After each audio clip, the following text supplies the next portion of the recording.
Than 0.5 second. Okay, 0.65 सेकंदच्या अगोदरच operate व्हायला पाहिजे.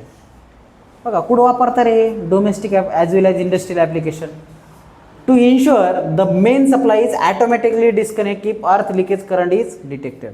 बघा थोडा जरी अर्थ लिकेज सप्लाय झाला, लिकेज झालं, करंटचं लिकेज झालं की लगेच ऑपरेट होईल. दोन्ही वेगवेगळं.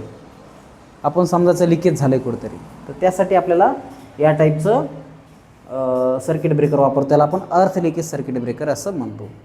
So this will save the user from the shock. शॉकपासून युजरला प्रोटेक्ट करण्याचं काम करतं. तर बघा स्पेसिफिकेशन, करंट सेन्सिटिव्हिटी, त्याचे करंट सेन्सिटिव्हवरून त्याचे सिलेक्शन डिपेंड करतं. बघा हे रेटिंगवर डिपेंड करतं खरं तर, पण त्याची करंट सेन्सिटिव्हिटी, त्याचा tripping time, rated voltage, pole configuration, कशा पद्धतीने कनेक्शन आहे. त्याच्यानंतर टाईप्स म्हणजे करंट रेटिंग, लो साईड किंवा हाय साईड किंवा HT side, LT side, single phase, 3 phase अशा पद्धतीने. त्याच्यानंतर रेटेड फ्रिक्वेन्सी, त्याच्यानंतर ब्रेकिंग कॅपॅसिटी, किती ॲम्पियरला ते ब्रेक करतं आहे. So that breaking capacity.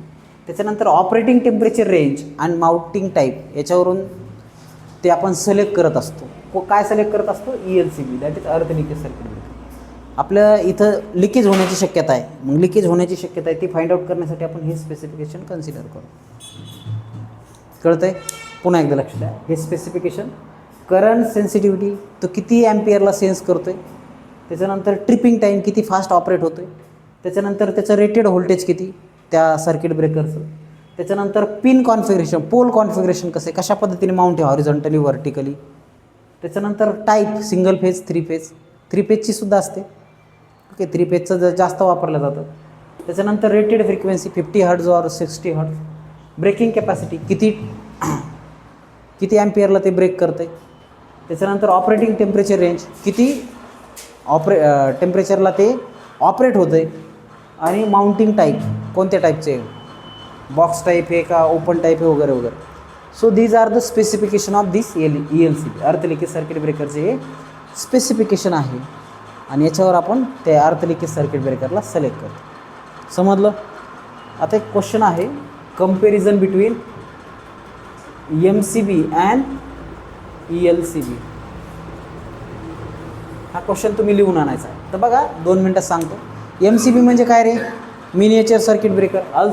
ELCB म्हणजे काय, अर्थ लिकेज सर्किट ब्रेकर.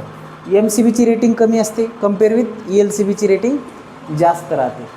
MCB हा 2 टाईपचं प्रोटेक्शन देतो. कोणतं? ओव्हरलोड आणि शॉर्ट सर्किट. ELCB लिकेज करंटला प्रोटेक्ट करतो. MCBमध्ये CBCT किंवा रिले कॉईल CT नसते, करंट ट्रान्सफॉर्मर नसतो. ELCBमध्ये करंट ट्रान्सफॉर्मर असतो.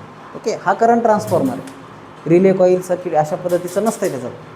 ओके, त्याच्यानंतर MCB हा घरगुती डोमेस्टिक ॲप्लिकेशनसाठी आणि कमर्शियल ॲप्लिकेशनसाठी सेफ्टी पॉईंट ऑफ व्ह्यू वापरतात. ओके, जनरल शॉक प्रूफसाठी. ELCB हे लिकेज प्रोटेक्शनसाठी वापरतात. येतं लक्षात? So these are the difference between MCB and ELCB. तर उद्या येताना ते लिहून आणायचं. ओके, सो राईट डाऊन दिस.